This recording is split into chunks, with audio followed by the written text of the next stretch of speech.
Por que esses nomes, eles são tão repetidos, as histórias são repetidas durante gerações e gerações e elas ficaram?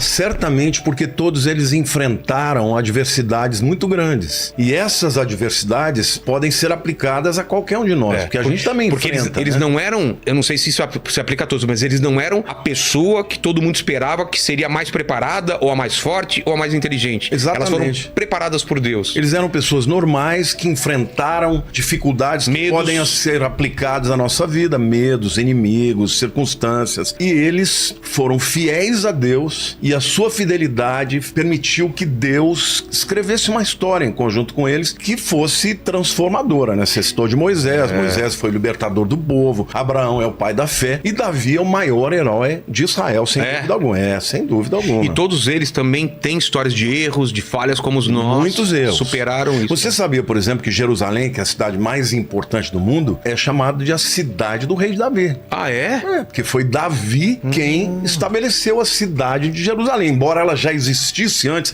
desde o período de Abraão, quando Abraão encontra, por exemplo, com Melquisedeque, ele era rei de Salém. Entendi. Que era, nós estamos falando de 2200 a.C.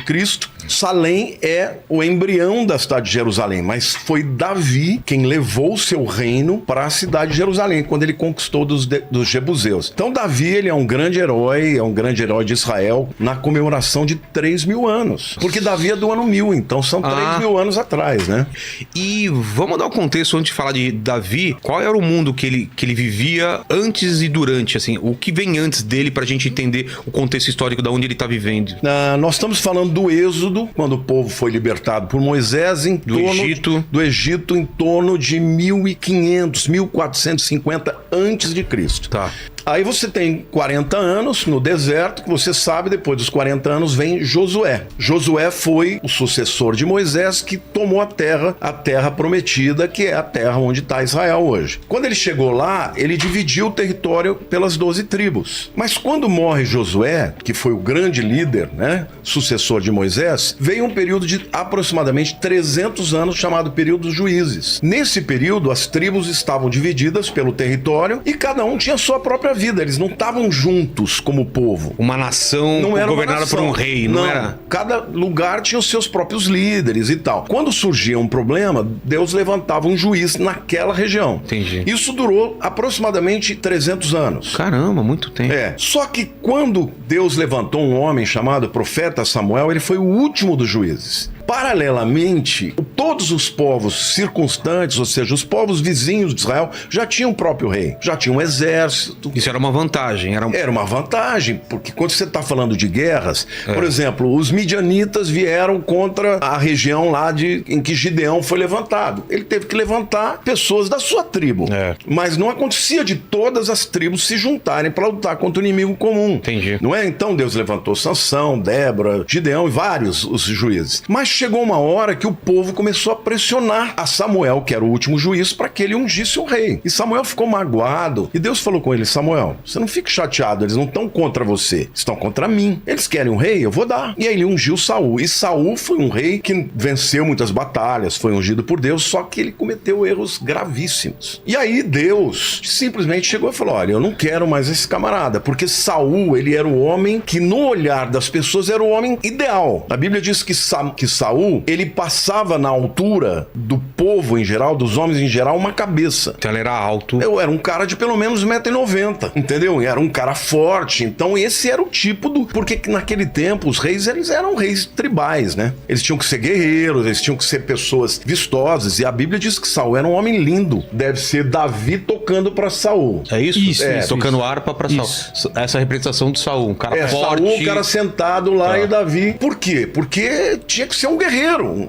É o cara que ia na frente da batalha. Que intimidasse o inimigo. Acontece que Saul, ele lutava contra os filisteus, que eram os principais inimigos de Israel nessa época. Os filisteus, eles tinham, na verdade, 5 cidades-estados, né? Gaza, Gat, Ashkelon, Ekron e Asdod. 5 cidades-estados, eram um pessoal muito poderoso. Muito provavelmente os filisteus vieram da Europa, provavelmente com com certeza da região da Grécia, eles eram povos do mar. E quando eles se estabeleceram ali, antes de Israel chegar, por volta do final do chamado período de bronze, da era de bronze, quando Israel chegou e tomou a terra prometida, começou a enfrentá-los. E só que o ápice da situação que Davi é levantado é quando ele chega lá no Vale de Elá e tá lá o grande gigante Golias, mas eu acho que eu não vou entrar propriamente agora. Vamos deixar pra hora que deixar pra lá. Mas o que é importante a gente saber é que quando começou o período do chamado reinado, terminou os juízes, Samuel foi o último juiz, começou o período dos reis, o primeiro foi Saul, que governou por 40 anos. Depois Davi também governou 40 anos e depois Salomão governou por 40 anos. Então, o período do Reino Unido foram 120 anos. 120 anos. Aí depois, quando morre Salomão, o filho de Salomão tem uma guerra civil que ele tem que lutar contra,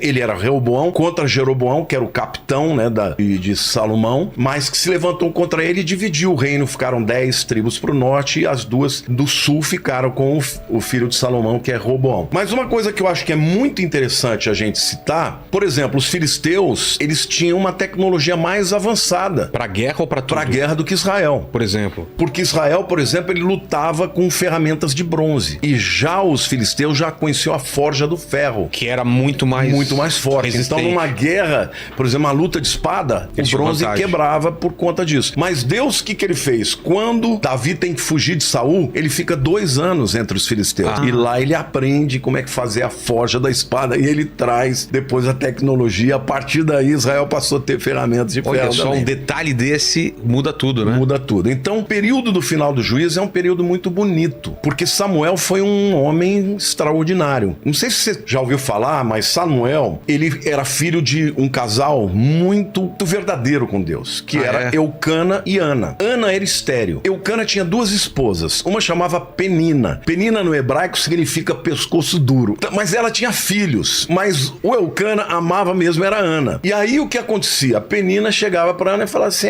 você é queridinha, mas sou eu que dou filhos pra ele, sou estéril. E aí um dia tá lá a Ana chorando. Se eu tivesse lá falando, eu não deixava. Se debulhando, entendeu? Perante Deus, a ponto do profeta, do sacerdote Eli, que era o líder ali da cidade de Shiló. O tabernáculo ficou durante 369 anos numa cidade chamada Shiló. Foi a primeira capital de Israel. E o tabernáculo, ele era importante porque durante 3 festas do ano, que é Páscoa, depois Pentecostes, depois tabernáculos, todas as tribos vinham para trazer as oferendas lá no tabernáculo. Porque no deserto, o povo estava em torno do tabernáculo. Mas quando eles se dividiram com as tribos, Deus falou: olha, em 3 vezes vocês têm que vir. São chamadas festas de peregrinação, que é Páscoa, depois Pentecostes e depois tabernáculos. Então, quando eles vinham para trazer ofertas. E Eli percebeu que Ana estava chorando. Ele até achou que ela estava bêbada. Perguntou: você está bebendo, né? Ela falou: não, eu estou chorando. Eu estou derramando meu coração perante Deus. E Deus falou: olha, eu vou te dar um filho. E ela, antes de Deus falar que ia dar um filho, ela fez um voto para Deus: se o Senhor me der um filho, eu vou consagrá-lo ao Senhor. E aí ela concebeu. E nasceu o profeta Samuel. O que ela fez? Até que ele desmamasse, aí por volta de 3 anos, ela criou. Mas quando ele ficou desmamado, ela entregou para Eli, para que ele fosse criado no próprio templo, no caso do tabernáculo. E ela voltou para a tribo dela, mas ela via o filho dela 3 vezes por ano. Não é incrível? Agora, Deus não só abençoa ela dando Samuel, mas deu mais 5 filhos depois. Mas Samuel foi consagrado por Deus. E um dia Samuel, ele era um menino, devia ter uns 7, 8 anos, ele estava dormindo. Este é Samuel? Grande profeta Samuel. Foi o profeta que ungiu Saul e depois ungiu Davi. Extraordinário. Mas ele era um menino, ele ouviu uma voz dizendo: Samuel, Samuel. Aliás, a palavra Shmoel, El é Deus. Shmo, Deus ouve. Deus que ouve. Porque Ana deu este nome porque Deus ouviu a prece dela. E ele estava lá e ele ouviu uma voz: Samuel, Samuel. Ele pensou que era Eli, foi lá, falou com Eli, ele falou: não te chamei. Fez de novo. Na terceira vez, Eli falou, olha, essa voz é a voz de Deus. Se você ouvir de novo, você pergunta, fala, Senhor, que o teu servo ouve. E aconteceu, e ele falou. E aí Deus falou com ele. E deu uma palavra profética em relação a Eli. Porque Eli era um homem de Deus, mas ele era muito leniente com os filhos dele. O que é leniente? Leniente é um cara fraco, não educou. Os filhos dele, quando traziam os sacrifícios, eles pegavam a melhor parte para eles, os cordeiros perfeitos para eles comerem, e davam os piores para Deus. Eles se prostituíam com as mulheres que vinham. Quer dizer, eles eram... o pai não... O pai fazia vista grossa. Ele sabia, porém não fazia nada. A ponto de Deus ficar tão cheio dele que permitiu que os filhos dele, quando os filisteus atacaram, eles normalmente levavam a arca antes, porque a arca representava a presença de Deus. Os mandamentos estavam lá. Exatamente, estavam dentro, estavam as tábuas da lei, tinha o vaso do maná e também a vara de Arão, né, que floresceu. Mas mesmo assim, Deus permitiu que os dois filhos dele, Hófni e Finéias, fossem mortos, e quando Samuel, Eli estava bem velhinho, ele recebe a notícia que os filhos deles morreram, e a arca, né, tinha sido levada pelos filisteus, ele cai de costa, quebra o pescoço e morre. Caramba, então foi trágico, muito trágico. Foi muito ruim, porque ele foi um homem que não respeitou a Deus e não criou seus filhos e permitiu que eles profanassem lá o tabernáculo o tempo inteiro. E Samuel, em contrapartida, foi um homem consagrado, então ele era extraordinário. E a partir de então, ele começou a ser o juiz mesmo das tribos de Israel. Embora ele não fosse ainda um rei para todas as tribos, era como se fosse já, porque vinha gente de todos os lugares para pedir direcionamento. Quando o povo começa a pedir um rei, ele fica magoado, como se ele não fosse bom o suficiente. Mas Deus fala, não é a você que eles rejeitaram, mas a mim. E aí ele fala, eu vou dar um rei como eles querem. E aí ele unge a Saul se torna um homem extraordinário, tem muitas vitórias na batalha. No começo, Saul teve um primeiro momento em que ele foi fiel a Deus, mas ele teve pecados muito sérios por conta de ter essa vaidade. Foram 3 pecados que fizeram realmente Deus acabar com a história de Saul, porque Deus fala para ele, olha, se você tivesse sido fiel, eu iria fazer com que o reino continuasse na tua família. Mas quais foram os 3 pecados sérios de Saul? O primeiro é quando Samuel fala para ele, olha, eu vou chegar tal dia, você espere eu chegar porque eu vou fazer um sacrifício e aí você pode sair para a batalha. Samuel deu o dia que ele viria. E o povo começou a ficar muito impaciente porque ele não chegava. Ele chegou no último dia, no final da tarde. No último dia, Saul não aguentou esperar. O povo pressionou, ele foi ele mesmo e ofereceu o sacrifício. Quando Samuel chega, fala, mas que coisa louca você fez. Eu não te falei que eu vim? Aí, ao invés dele se arrepender, como Davi fazia, ele deu desculpa. Mas o povo me pressionou. O povo estava com medo, entendeu? Esse foi o primeiro pecado. Ele desobedeceu, não esperou e fez aquilo que não era agradável a Deus. O segundo pecado foi quando eles prenderam um rei chamado... Vamos me lembrar. O nome do rei. Era um rei amalequita e Deus mandou destruir tudo, matar inclusive o rebanho e matar o rei. E Saul falou, vou matar esse rebanho? Esse rebanho é dinheiro.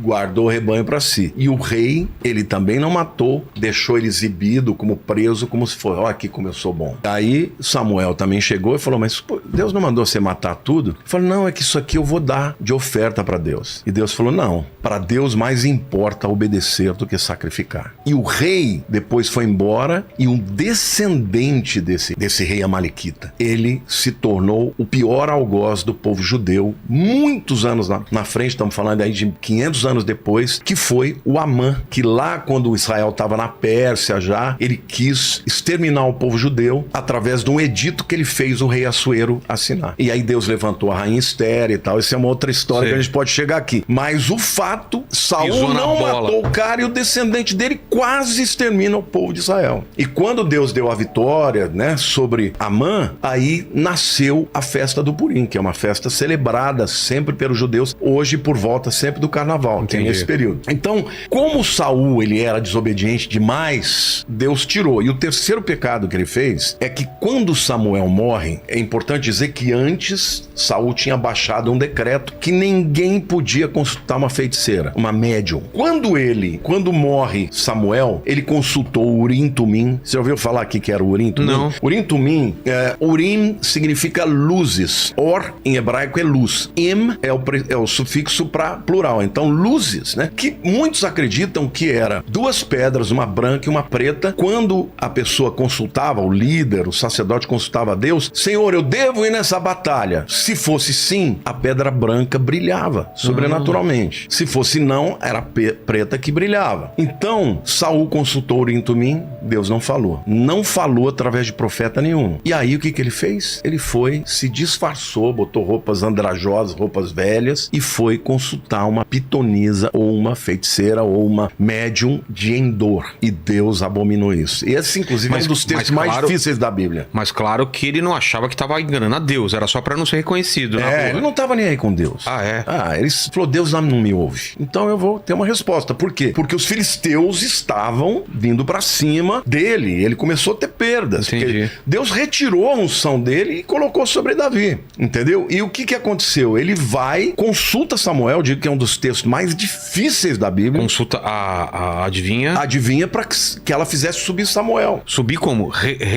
A vida? Voltar. A vida não. Ficar possuída por ele como uma médium, né? Receber a entidade. Para consultar como... E aí vem a entidade, né? Que a gente não tem certeza se é Samuel ou não, né? Pode ser um demônio, pode ser... E ele repreende Saul e diz que você vai morrer amanhã. E ele morreu. Morre no dia seguinte. Ele foi no dia seguinte para a batalha contra os filisteus. Morreram 3 filhos dele. E quando ele percebeu que ele ia morrer, ele se joga em cima da... Ele pede pro escudeiro dele matá-lo. O cara não teve coragem. Ele se joga em cima da espada. Porque ele estava cercado, alguma coisa que ele ia morrer. Não, ele ia ser morto. O que qual o medo que ele tinha? De ser prisioneiro. De ser prisioneiro, entendeu? De virar, entendeu? Chacota pros filisteus, né? Então ele se mata por conta desses 3 pecados que foram muito graves. Nesse interim, porque o que acontece? Quando Saul começa a pecar, Deus fala para Samuel, eu já não vou mais seguir com ele. Tem um outro homem segundo o meu coração.